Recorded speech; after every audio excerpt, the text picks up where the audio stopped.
My name is Tani, and I would love to share with you why I made this channel and the intention I had behind creating it. So the idea came to me in 2020, and I didn't make my first video until sometime after that.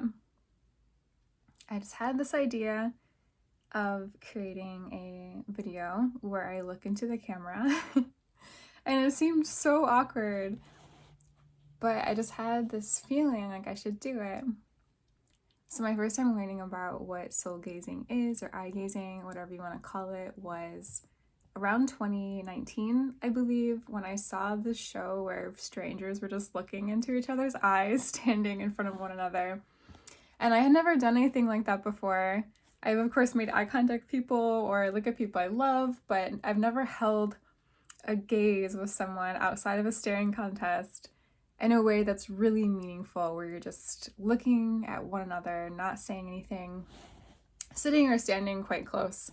I had never done that, and I thought it was really interesting, and I really wanted to try it. So sometime later, I was able to do that with someone very dear to me, and it was a very expansive, really amazing experience that I'll always treasure. Like, that first time was amazing. I was crying.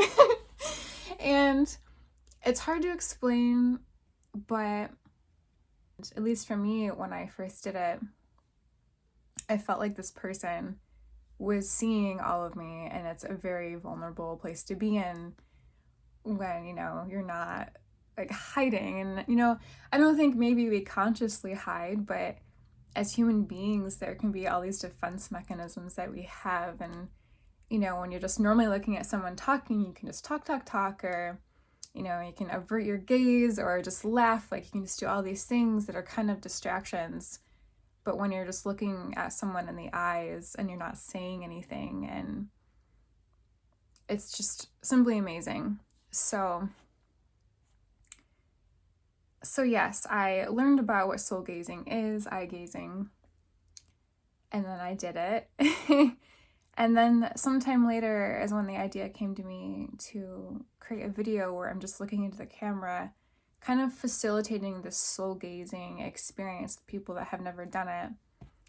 And where I believe the idea stemmed from also was during 2020, when all the craziness was happening and everyone was just, really afraid and just kind of staying away from one another. I didn't realize how much physical closeness meant to me until all of that happened. Just, things like hugging my mom or kissing my grandma on the cheek.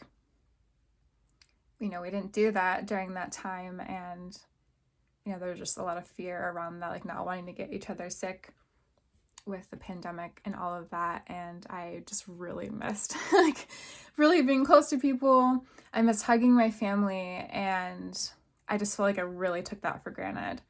And then the thought came to me, man, there are people that probably never have experienced human connection. There might be people that don't have other people acknowledge them. There might be someone that's never really made meaningful eye contact with someone, or might feel like no one's ever noticed them.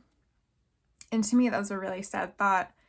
And I just felt very grateful for the family I have, and the loved ones I have, and the friends I have, or even just for strangers that say hi or anything like that. So when the idea came to me to do this soul gazing video, I thought it would be a good way to facilitate this human connection with someone that has maybe never felt that, or someone that really needed it in the moment.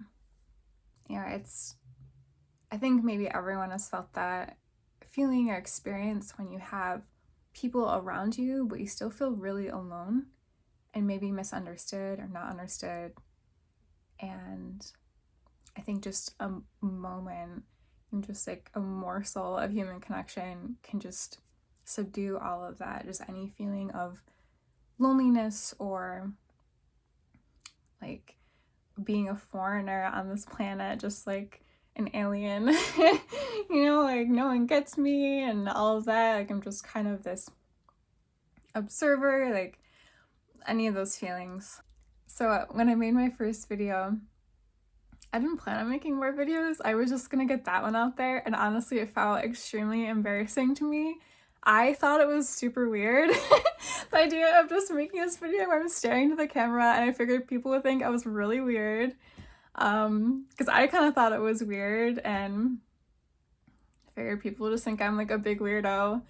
So I didn't tell my family or friends about it. I just made the video, I uploaded it, didn't tell anyone, and in fact, when I first made it, I turned the comments off because I didn't want to know what anyone felt about it. And somehow, I don't know how it happened, but just one day I got an email where someone left a comment on the video, and it really shocked me because I didn't understand how that was possible because I made, no comments on it. But I'm thankful for it because it inspired me to make more videos. So, but anyway, my intention with creating the initial video was just for it to help at least one person. I figured if it could help at least one person just have this feeling of connection with another human being, that's all I could really ask for. And I didn't ask for anything. In making it, I just felt the urge to make it, get it out there. I did it. I'm like, okay, I did it. Didn't expect anything out of it. And since then, I've made more videos. So thank you for being here. If you watch the videos, I hope that they're helpful for you. And I genuinely appreciate you. And I'm always sending you all the love, and I'm wishing you the best. And I really, truly thank you for being here. Thank you for joining me. Thank you for watching my videos. And from one human being to another, or whoever's watching this, I appreciate you, and I thank you a lot. Namaste.